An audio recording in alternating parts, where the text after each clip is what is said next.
Today we'll be discussing about the menstrual cycle. Menstrual cycle is the monthly vaginal bleeding that occurs every 21 to 35 days in females during their reproductive life, that is from puberty till menopause. During menstrual cycle, we must consider hormonal changes, ovarian changes and uterine changes. Events of the menstrual cycle.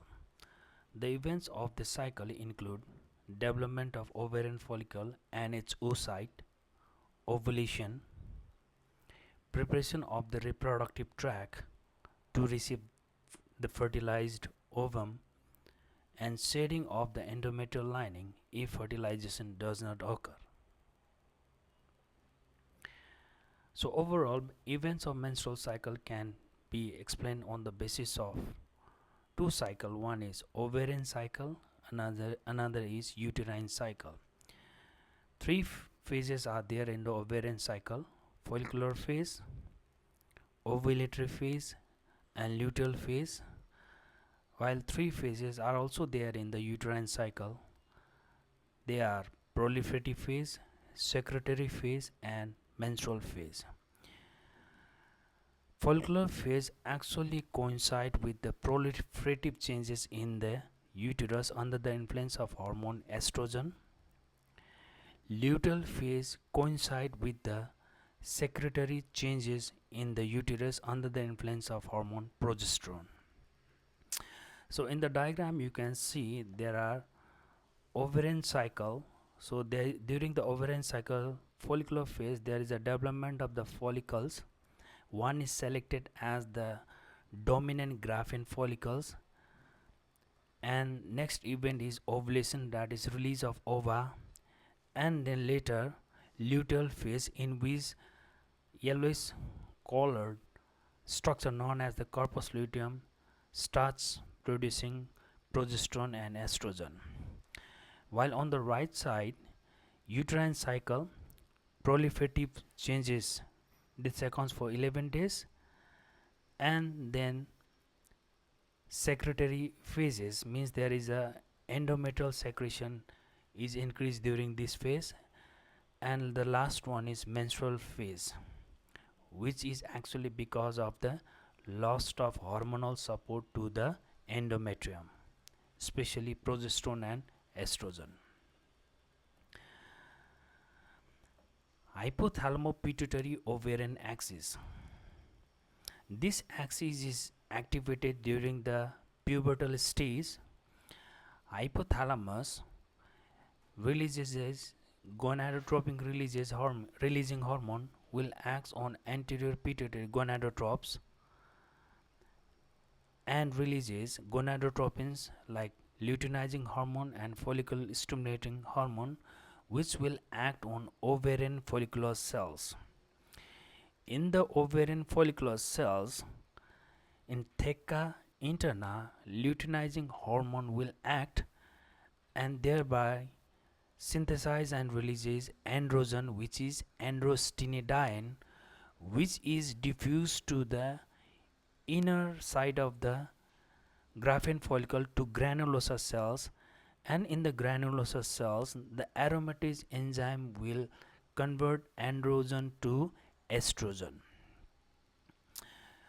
Luteinizing hormones also acts on granulosa cells, but granulosa cells proliferation is because of the gonadotropin, that is follicle stimulating hormone. So that's why it helps in the follicular development, FSH.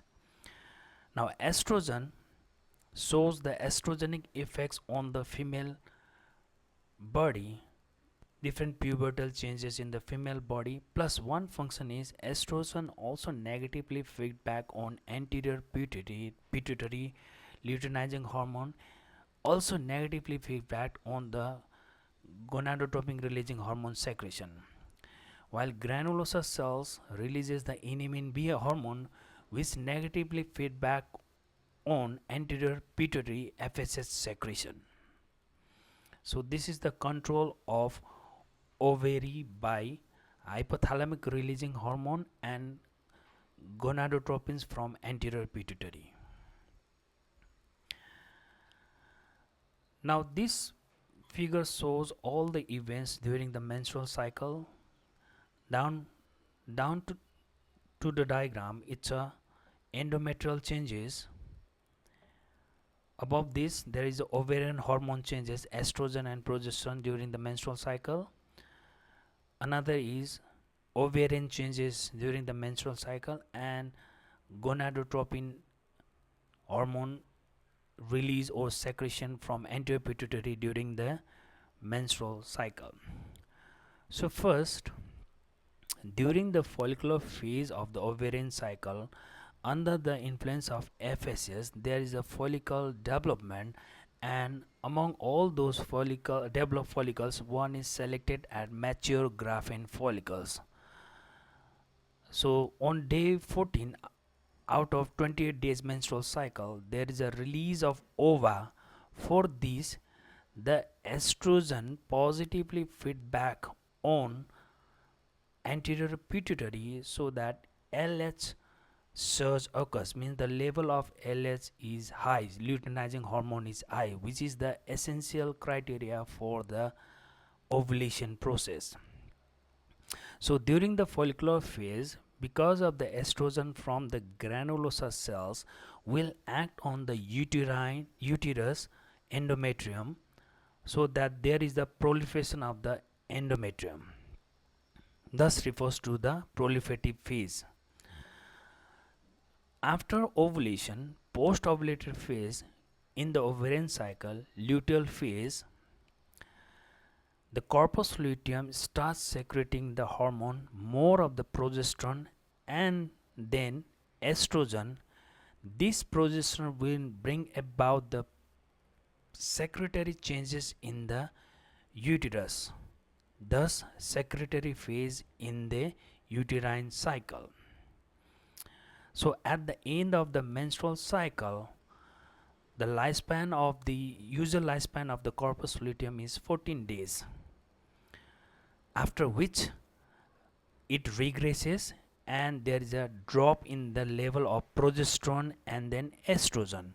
So with this hormonal loss, the endometrial lost the support of these hormones and there is a menstrual bleeding, which takes place for few days.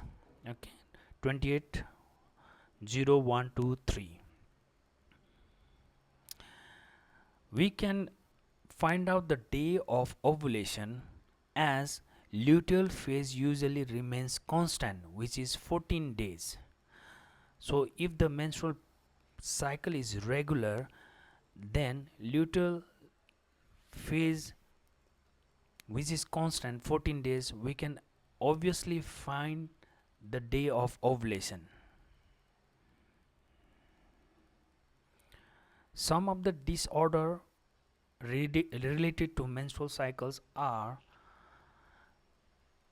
menorrhagia, which is heavy menstrual flow leading to loss of more than 80 ml of blood; metorrhagia, which is irregular and sometimes prolonged menstrual flow between normal periods; and dysmenorrhea, which is painful periods.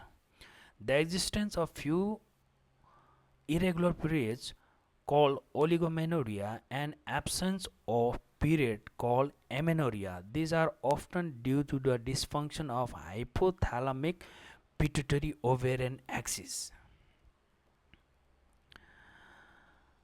Certain luteal phase typically leads to infertility. Now, the quality of corpus luteum is largely dependent on size and health of the dominant follicles, which is selected for the ovulation process, and this dominant follicle selection is dependent on normal hypothalamic pituitary ovarian axis during the follicular phase.